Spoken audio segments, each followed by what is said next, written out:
चलिए तो शुभ समाचारों की हम शुरुआत करेंगे और सबसे पहले आज आपको मौसम के बारे में बताएंगे, लेकिन उससे पहले आज मैं आपको बताना चाहती हूँ कि वैभव का आज जन्मदिन है। तो सबसे पहले हम सबकी तरफ से वैभव आपको जन्मदिन की बहुत शुभकामनाएं। Thank you so much Romita, thanks.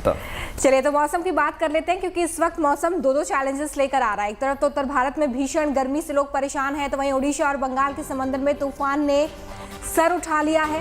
हाल यह है कि उत्तर भारत लू से लड़ रहा है, तो उधर समंदर से सटे इलाकों में तेज हवाओं ने लोगों को परेशान कर दिया है। 4 तस्वीरें देखिए, ये तस्वीरें बता रही हैं कि हिंदुस्तान के सामने कैसे मुश्किल पहेली बनकर इस वक्त मौसम खड़ा हुआ है। उत्तर भारत के ज्यादातर शहर इस वक्त लू से परेशान हैं, लेकिन राहत की बात यह है कि 13 मई के बाद मौसम की मेहरबानी एक बार फिर से आप पर हो सकती है। पश्चिमी विक्षोभ लू से लोगों को राहत मिल सकती है। तो वहीं दूसरी तरफ समंदर में उठे तूफान के बाद तटीय राज्यों में हलचल तेज है।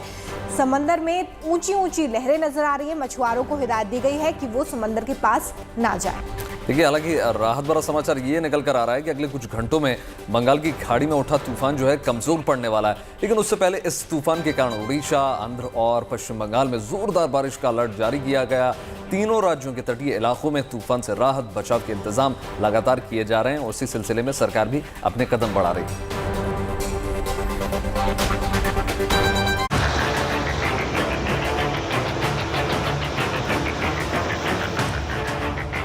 तूफान आसानी 3 राज्यों से होकर गुजर रहा है और इसके कमजोर पड़ने की संभावना बरकरार है।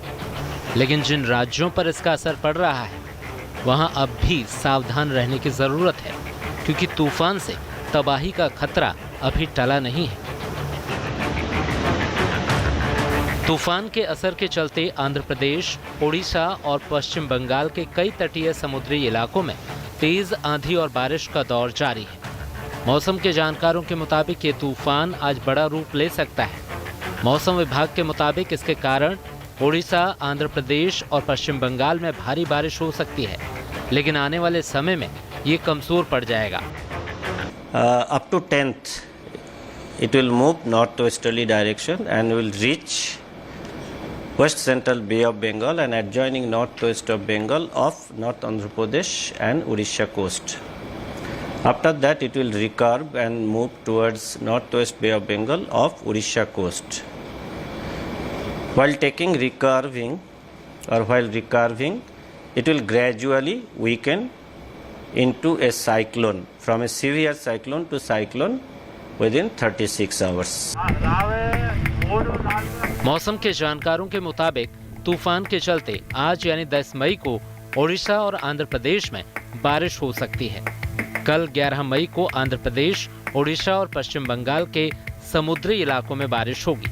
11 मई को ये चक्रवाती तूफान के रूप में ओडिशा के गंजम और पुरी बीच के सबसे करीब होगा, जबकि 12 मई को ओडिशा और पश्चिम बंगाल में जोरदार बारिश हो सकती है। Somewhere 10th night to 11th morning it will start. It will be somewhere down south of Odisha coast. Okay, and then gradually move towards Puri, Paradip, and as it moves, it will be weakening. बहरहाल तूफान के दरमियान राहत और बचाव के लिए ओडिशा और आंध्र प्रदेश के तटीय इलाकों में कोस्ट गार्ड और ODRAF की टीमों को तैनात रखा गया है। जगह जगह और भी जरूरी एहतियात किए गए हैं ताकि आम लोगों को परेशानी न हो। ओडिशा के भद्रक में Odisha disaster rapid action force की 37 जवानों की टीम तमाम जरूरी उपकरणों और इंतजाम के साथ हर हालात से निपटने के लिए मुस्तैद है। साइक्लोन स्टॉर्म को मुकाबला करने के लिए आया है और पूरी तरह भी तैयार है, मानसिक स्तर में पूरी तरह भी तैयार है और हमारा जवान हर तरफ ट्रेनिंग भी किया है।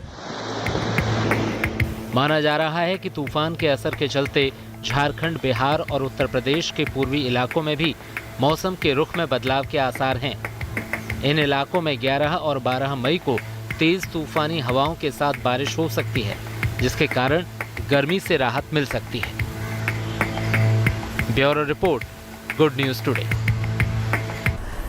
तूफान आसानी के खतरे को देखते हुए तटीय इलाकों में रहने वाले लोगों को सतर्क रहने के लिए कहा गया है। साथ ही मछुआरों को भी कहा गया है कि वो समंदर के पास ना जाएं। लेकिन कुछ मछुआरे कल निकले तो फंस गए। आखिरकार कोस्ट गार्ड के देवदूत जवान वहां पहुंचे और लहरों के कहर से इन सभी मछुआरों को बचाया। देखिए।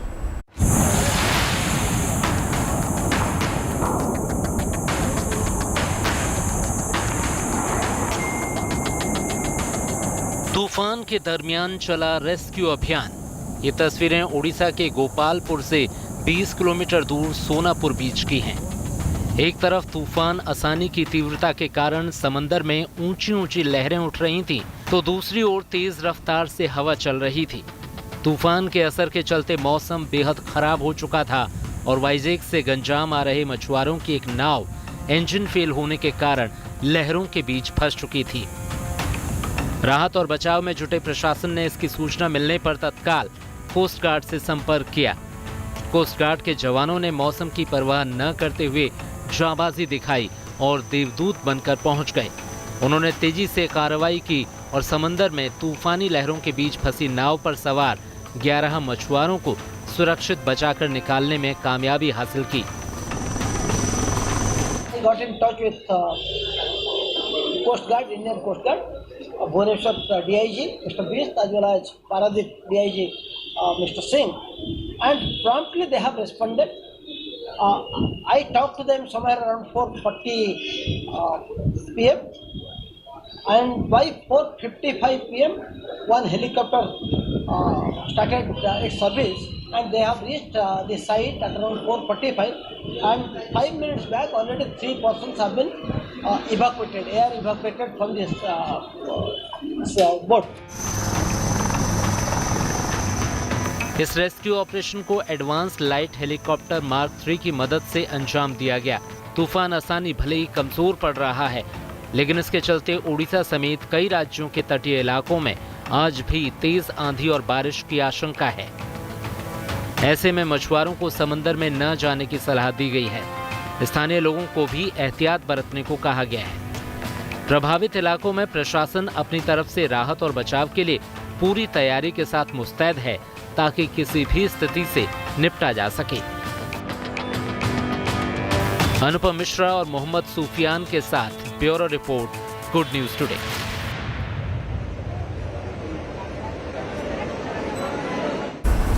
तो देखिए, देश भर के कई हिस्सों में बारिश तो हुई, कुछ दिनों की राहत मिली, लेकिन देश के कई राज्यों में मौसम ने फिर से करवट ले ली है। पारा जो है फिर से अब 40 के पार पहुंचने लगा है और हीट वेव फिर से लौट आई है। हीट स्ट्रोक के केस में अस्पतालों में अब लगातार बढ़ते जा रहे हैं, मरीज बढ़ रहे हैं, लेकिन समस्या ये है तो समाधान भी है। आपको पता है, कुछ टिप्स आपको बताते हैं जो आपको हीट स्ट्रोक से, लू से बचाएगा। देखिए।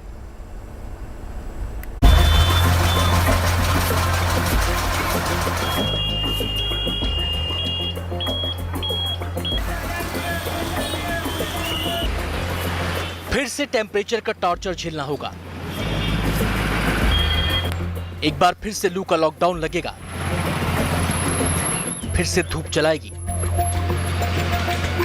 एक बार फिर से सूरज की किरण आग की तरह शरीर को झुलसाएंगी, क्योंकि कुछ दिन की राहत के बाद एक बार फिर भीषण गर्मी और लू का प्रकोप देश के कई राज्यों में लौट रहा है। मौसम विभाग के मुताबिक राजस्थान, उत्तर मध्य महाराष्ट्र, विदर्भ, पश्चिमी मध्य प्रदेश, दक्षिणी हरियाणा, दिल्ली और पंजाब में लू के थपेड़े फिर लोगों को परेशान करने वाले हैं। मौसम विभाग ने दिल्ली एनसीआर में अगले 5 दिनों तक हीट वेव की चेतावनी दी है। अगले 24 घंटे में मौसम साफ रहने के साथ ही अधिकतम तापमान 41 और न्यूनतम 25 डिग्री सेल्सियस तक रह सकता है। मौसम विभाग ने मंगलवार से येलो अलर्ट जारी करते हुए भीषण गर्मी पड़ने के साथ लू चलने की संभावना जताई है। 10 या 11 मई के आसपास दिल्ली एनसीआर सहित दक्षिणी हरियाणा और उत्तरी राजस्थान के साथ साथ जो साउथ वेस्ट उत्तर प्रदेश है, यानी कि झांसी वगैरह, बांदा वगैरह, ये जो इलाके हैं, इन इलाकों में हीट वेव आ सकती है और दिल्ली का तापमान 43 या 44 डिग्री तक 11-12 तारीख के आसपास पहुंच सकता है। गर्मी के कारण लोगों का घर से निकलना काफी मुश्किल हो गया है। देश के कई इलाकों में पारा 42 डिग्री के पार चल रहा है। 43 से 44 डिग्री तापमान और गर्म हवाओं के थपेड़ों में लोग उल्टी, दस्त, डिहाइड्रेशन जैसी बीमारी की चपेट में आ रहे हैं। जब बाहर निकलते हैं और जरूरी काम के लिए, अपने कारोबार के लिए, अपने किसी भी रोजगार के लिए बाहर निकलना ही है, और जिसका बाहर थोड़ा फील्ड का काम है, घूमने का काम है, उसकी तो बहुत ज्यादा तकलीफ है। ऐसी परिस्थिति में आप सोचें कि किस तरीके से कितने लोग इस हीट के कारण हीट स्ट्रोक में जा रहे हैं। हीट स्ट्रोक के लक्षण अगर पहचान लिए जाएं तो उसके इलाज में समय रहते मदद मिल सकती है। इसलिए हीट स्ट्रोक के सारे लक्षणों की पहचान होना जरूरी है। सिर दर्द, तेज बुखार, होश खो देना, मानसिक स्थिति बिगड़ना, मतली और उल्टी, त्वचा का लाल होना, हार्ट रेट बढ़ना, त्वचा का नरम होना, त्वचा का सूखना।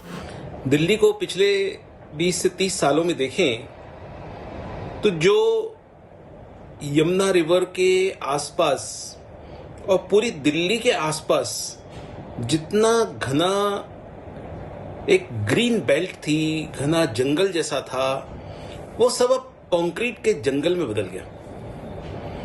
और गर्मी के मौसम में जो प्रोटेक्शन मिलती थी पेड़ों से, वो कंक्रीट से रेडिएटेड हीट निकल के बाहर आ रही है। प्रचंड गर्मी में पारा प्रहार कर रहा है। ऐसे में हीट स्ट्रोक के लक्षण अगर किसी भी शख्स में दिखें तो तुरंत इलाज के लिए डॉक्टर के पास ले जाएं। लक्षण के बारे में तो हमने आपको बता दिया, अब यह भी जानना जरूरी है कि हीट स्ट्रोक के कारण क्या होते हैं। अधिक गर्म जगह पर लंबे समय तक रहना लू लगने या हीट स्ट्रोक का कारण बन सकता है। अगर कोई ठंडे मौसम से अचानक गर्म जगह पर जाता है तो उसे भी हीट स्ट्रोक की संभावना बढ़ जाती है। गर्म मौसम में अधिक एक्सरसाइज करना भी हीट स्ट्रोक का मुख्य कारण है। गर्मी में अधिक पसीना आने के बाद पर्याप्त पानी न पीने से भी हीट स्ट्रोक का खतरा रहता है। अगर आप गर्मी में ऐसे कपड़े पहनते हैं जिनसे कि पसीना और हवा पास नहीं हो रहा है तो ये भी हीट स्ट्रोक के जोखिम को बढ़ा सकता है। कई बार बचाव और लाख प्रयास के बाद भी अगर आप लू की चपेट में आ जाते हैं तो स्थिति में आपको इन बातों का ध्यान रखना होगा। सबसे पहले सामान्य तापमान वाले स्थान पर लेट जाएं, शरीर को हवा लगने दें, गीले कपड़े से शरीर को हल्के हाथों से पोंछें, सांस नॉर्मल करने का प्रयास करें और ताज़ा पानी पिएं। इलेक्ट्रोल खोल नींबू पानी पीना सबसे अधिक फायदेमंद होता है। फिर थोड़ी देर के लिए गीला तौलिया सिर पर रखें ताकि मस्तिष्क शांत हो सके। शरीर का तापमान नियंत्रित होने पर ताज़े पानी से स्नान करें। उल्टी, पेट दर्द और लूज मोशन होने की स्थिति में डॉक्टर से संपर्क करें। अगर बुखार हो जाए तब भी अपने मन से दवाएं ना लें, डॉक्टर के सुझाव से ही दवाओं का सेवन करें। थोड़े दिन की राहत के बाद अब जब एक बार फिर से आसमान से आग बरसने वाली है तो सावधानी ही बचाव का एकमात्र उपाय है। तो अगले 4 से 5 दिन तेज धूप और गर्म हवाओं में निकलने से बचें। अगर किसी कारण तेज गर्मी में घर से बाहर निकलना पड़े तो नींबू पानी, इलेक्ट्रोल पीकर निकलें। शरीर में फ्लूइड की मात्रा को पूरा करने के लिए सिर्फ ताजे पानी पर निर्भर न रहें, बल्कि ठंडा दूध और नरे पानी जैसे देसी पेय भी जरूर पिएं। Bureau report, good news today.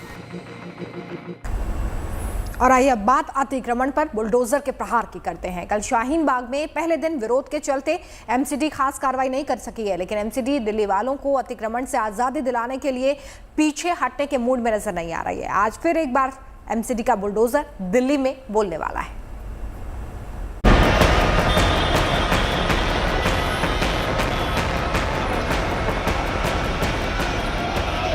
दक्षिणी दिल्ली में बुलडोजर का एक्शन आज भी जारी रहेगा।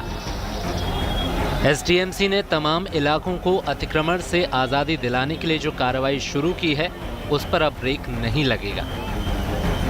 एसडीएमसी ने बाकायदा 15 दिन का रोड मैप बनाकर बुलडोजर के जरिए अवैध निर्माणों और कब्जों को हटाने का फैसला किया है।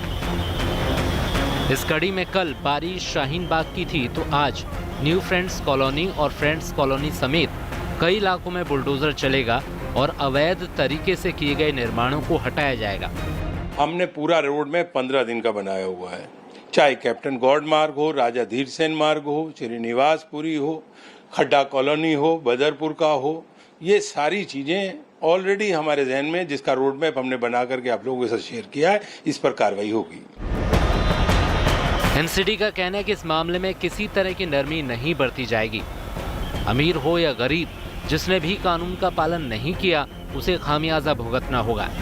एजेंसी का कहना है कि तमाम इलाकों में अवैध निर्माण और इस तरह के कब्जे की पहचान कर ली गई है। अब वक्त कार्रवाई का है जिसमें कोई कोताही नहीं बरती जाएगी। जो अवैध रूप से वहाँ इंक्रोचमेंट करके बैठे हैं, चाहे वो बड़ा आदमी हो चाहे वो छोटा आदमी हो, ये नहीं कि गरीब के ऊपर ही डंडा चलता है। जिसकी सोच, जिसके मन का विवेक एंटी मूवमेंट काम करने का होता है, हमारी लगाम उन सब पर लगाने की। अतिक्रमण हटाने की मुहिम को लेकर एमसीडी पर सवाल उठाए जा रहे हैं। इस मामले में एमसीडी का साफ कहना है कि ना तो ये मुहिम नई है और न ही किसी खास समुदाय के खिलाफ है। पहले भी अतिक्रमण हटाए जाते रहे हैं, आगे भी कार्रवाई होती रहेगी। दिल्ली में हर तरह के इलाकों में एक्शन होता है। फिलहाल दक्षिण दिल्ली म्यूनिसिपल कॉरपोरेशन ने अपने दायरे में आने वाले सभी इलाके के लोगों को आगाह किया है कि वो समय रहते खुद ही अवैध निर्माण हटा लें, और अगर वो ऐसा नहीं करते हैं तो एक्शन के लिए तैयार रहें। इस कड़ी में फिर से शाहीन बाग का नंबर आ सकता है, इससे भी इनकार नहीं किया जा रहा है। बिल्कुल कार्रवाई होगी और पूर्ण तरह से पूरी कार्रवाई को अंजाम दिया जाएगा। जब जहाँ जरूरत पड़ेगी इस तरह की कार्रवाई हम करेंगे, चाहे शाहीन बाग हो, चाहे आपका जामिया हो, चाहे ओखला हो, चाहे हमदर्द नगर हो, जहां पर भी इस तरह का होगा वहां पर कार्रवाई करेंगे। नगर निगम ने अतिक्रमण करने वालों को ये चेतावनी दी है कि बुलडोजर की कार्रवाई में जो खर्च लगेगा वो भी उन्हीं से वसूला जाएगा। तो साफ जाहिर है कि भले ही कुछ लोग एक्शन के खिलाफ अदालत की शरण लें, लेकिन सिविक एजेंसी फिलहाल अतिक्रमण के मुद्दे पर पीछे हटने और नरमी बरतने के मूड में बिल्कुल नहीं है। Bureau report, good news today. और अब बात उस पहल की कर लेते हैं जिसे नई डिजिटल क्रांति कहा जा रहा है। डिजिटल पेमेंट के बाद भारत सरकार अब ई जनगणना की तैयारी कर रही है। मतलब इस बार देखिए एक खास सॉफ्टवेयर के जरिए जनगणना की तैयारी है। कैसे होगी जनगणना और क्या है डिजिटल जनगणना के फायदे, चलिए आपको ग्राफिक्स के जरिए समझाने की कोशिश करते हैं। देखिए ई जनगणना के लिए खास सॉफ्टवेयर लॉन्च कर दिया जाएगा। हर परिवार की जो जानकारी है वो कंप्यूटर के सर्वर में दर्ज हो जाएगी। ऑटोमेटिक तरीके से ये अपडेट होती रहेगी जनगणना, और जन्म से मृत्यु तक की तारीखें जनगणना से सीधे तौर पर जुड़ जाएंगी। मतलब पहले जो देसी तरीके से हम इसकी जनगणना करते थे वैसा नहीं होगा, अब डिजिटल फॉर्म में ऐसा होने जा रहा है। बच्चे के जन्म के साथ ही जनगणना दफ्तर में दर्ज हो जाएगी जन्म की तारीख। ये बहुत महत्वपूर्ण है। जैसे ही बच्चा पैदा होगा उसकी तारीख रजिस्टर हो जाएगी। 2024 तक हर जन्म मृत्यु का रजिस्ट्रेशन ई सेंसस से सीधे तौर पर जोड़ दिया जाएगा। सब कुछ डिजिटल होने जा रहा है। 18 साल पूरा होने पर खुद ब खुद वोटिंग का अधिकार उसको मिल जाएगा। शहर या राज्य बदलने पर भी दूसरी जगह वोटिंग का अधिकार आसानी से मिल जाएगा। ये तमाम प्रक्रिया जो सरकारी दफ्तरों के हम चक्कर काटते थे उससे हमको छुटकारा मिलेगा। सरकारी सुविधाओं के लिए दफ्तरों में भागदौड़ नहीं करनी होगी। हर 10 साल में कराई जाने वाली जनगणना का खर्च भी घटेगा। एक बहुत बड़ी प्रक्रिया होती है जिसमें हजारों वॉलंटियर्स काम करते हैं। सरकारी शिक्षकों और अन्य विभागों के कर्मचारियों का इस्तेमाल जनगणना के लिए करने की जरूरत अब नहीं पड़ेगी। जनगणना में कोई गलती नहीं होगी, ये सबसे बड़ी बात होगी। एक्यूरेट होगा, 100% सही होने जा रही है ये गिनती। ये भी समझने की कोशिश कीजिए कि सब प्रक्रिया ऑटोमेटेड हो जाएगी तो हर 10 साल में होने वाली जनगणना अब बंद हो जाएगी और सीधे तौर पर एक एक रजिस्ट्रेशन तैयार हो जाएगा। तो देखिए ई जनगणना जो है ये एक बहुत अच्छा माध्यम हो सकता है और इस पर काम भी जो है वो शुरू हो गया है। सबसे अच्छी बात ये है कि जो समय है उसकी बचत होगी। वैभव, बिल्कुल रुमिता, और देखिए कि आंगनवाड़ी से लेकर तमाम सरकारी टीचर्स से लेकर कितनी बड़ी संख्या में लोग जो होते हैं सरकारी, कल्पना कीजिए रुमिता की 150 करोड़ हो गई अब तक तो पॉपुलेशन। 150 करोड़ की आबादी को गिनना कितना बड़ा टास्क होगा। तो चलिए, तो मैन पावर में भी कमी, टाइम में भी कमी जो है वो ई जनगणना के बाद हम देख सकते हैं। चलिए अगली खबर का रुख करेंगे क्योंकि केंद्रीय गृह मंत्री अमित शाह के असम दौरे का आज दूसरा दिन है। बेहद महत्वपूर्ण दौरा। हेमंत बिस्वा शर्मा की सरकार के 1 साल पूरे होने के मौके पर आज अमित शाह एक रैली यहां पर करने वाले हैं। इससे पहले सोमवार को अमित शाह के साथ असम के मुख्यमंत्री ने मनकाचर BOP का दौरा किया था और इस दौरान गृह मंत्री ने सीमा पर तैनात BSF अधिकारियों से बातचीत की थी। अमित शाह ने 3 दिन में दूसरी बार भारत बांग्लादेश बॉर्डर का दौरा किया है। असम से पहले पश्चिम बंगाल में भी अमित शाह भारत बांग्लादेश बॉर्डर पर BSF के आउटपोस्ट का मुआयना कर चुके थे। असम दौरे के पहले दिन अमित शाह ने असम को कई सौगातें दी हैं। असम दौरे के पहले दिन अमित शाह ने आम लोगों से भी बातचीत की है, उनसे रूबरू हुए हैं।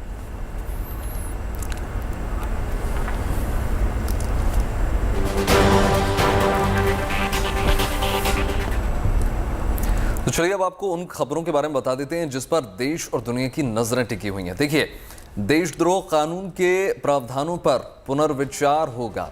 केंद्र सरकार ने सुप्रीम कोर्ट में दाखिल हलफनामों में कह दिया है कि अंग्रेजों के जमाने के कानूनों में बदलाव वो चाहते हैं प्रधानमंत्री, और कोर्ट में आज दोपहर 2 बजे इस पर सुनवाई होने जा रही है। साथ ही साथ देखिए, दिल्ली में आज भी अतिक्रमण से आज़ादी के लिए एमसीडी का एक्शन लगातार जारी है। अब आज न्यू फ्रेंड्स कॉलोनी में एमसीडी का सरकारी बुलडोजर गरजने जा रहा है। वहीं देखिए, वाराणसी में ज्ञानवापी मस्जिद का फिर से सर्वे किया जाएगा। सर्वे के लिए नई तारीखों का ऐलान आज हो जाएगा। उधर मथुरा जन्मभूमि के पास मस्जिद में सर्वे पर भी आज सुनवाई होने जा रही है। ये एक और पहल। साथ ही साथ देखिए, आगरा में ताज़ा जो मामला है वो है ताजमहल के 22 कमरे खुलवाने पर एक याचिका डाली गई है। आज हाई कोर्ट की लखनऊ बेंच में इस पर सुनवाई होने वाली है।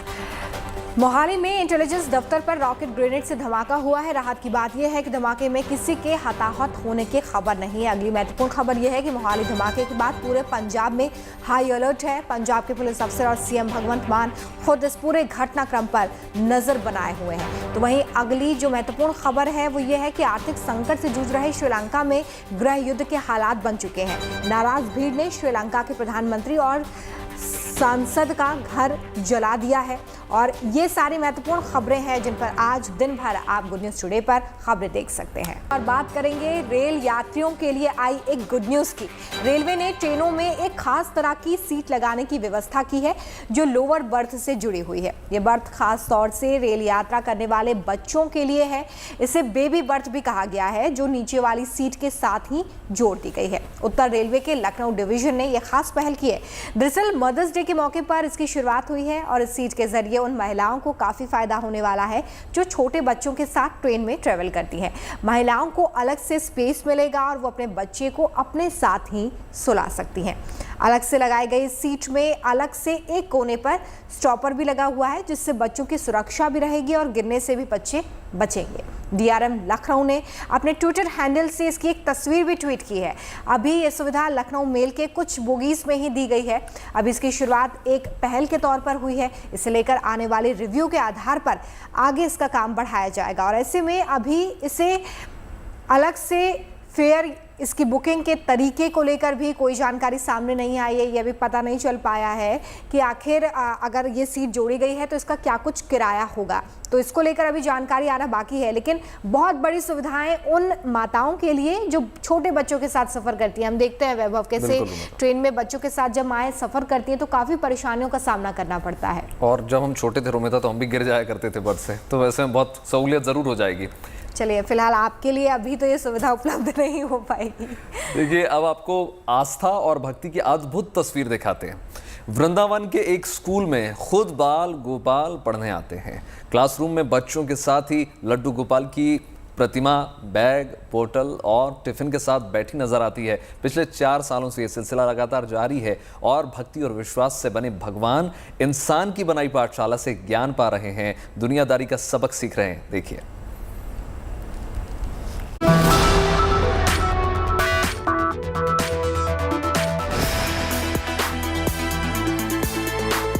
भक्ति, आस्था और विश्वास से रची इस मूर्ति को आप भगवान का प्रतिरूप मान सकते हैं, लेकिन राम गोपाल के लिए ये उनका बालक लड्डू गोपाल है। राम गोपाल ने कभी इनकी आरती नहीं की, धूप नहीं दिखाई, बस इन्हें अपना बच्चा माना।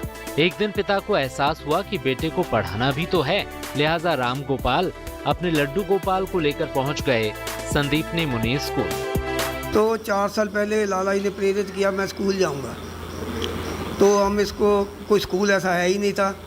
तो स्कूल में बैठे हुए एक माता जी से बात हुई, उन्होंने कहा मैं आपको लेके संदीपनी मुनि स्कूल चलती हूँ। तो मेरा ही मन हुआ पे इनके एक्चुअली गुरु तो संदीपनी मुनि ही थे, तो चलो हम लेके आ गए।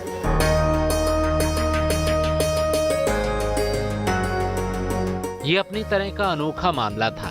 स्कूल प्रशासन ने नियम के मुताबिक लड्डू गोपाल के कागजात मांगे। कागजात तो नहीं थे, लेकिन राम गोपाल का इरादा पक्का था, लिहाजा राह मिलती चली गई और लड्डू गोपाल जी का स्कूल में दाखिला हो गया।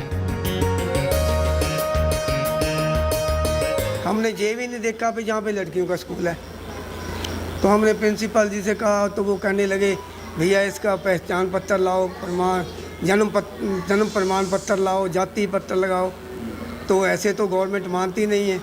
तो भैया मैं कहा मेरे पास तो ऐसा कुछ नहीं, वो तो इसकी प्रेरणा है।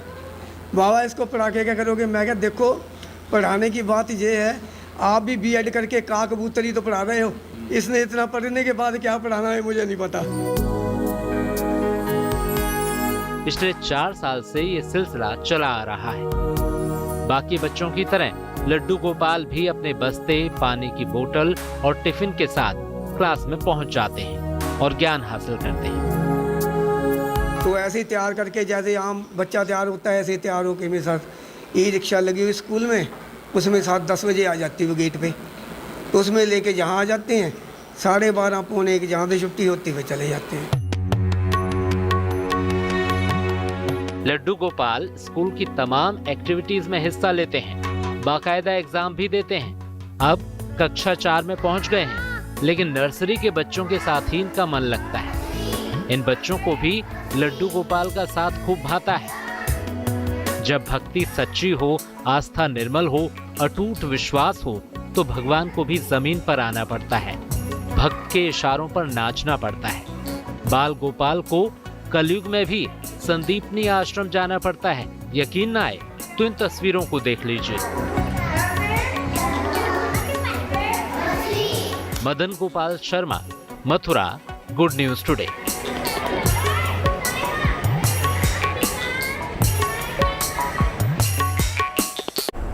केदार घाटी में इस वक्त भक्तों का तांता लगा हुआ है। केदारनाथ में 18 से 20 हजार श्रद्धालुओं के ठहरने की व्यवस्था है और इसे देखते हुए ही यहां पर भक्तों को भेजा जा रहा है। बाकियों को सोनप्रयाग में ही रोका जाता है। श्रद्धालुओं को कोई दिक्कत ना हो, इसे देखते हुए केदार घाटी को कई सेक्टर्स में बांट दिया गया है और पुलिस प्रशासन यहां पर मुस्तैदी से काम कर रहा है। देखिए।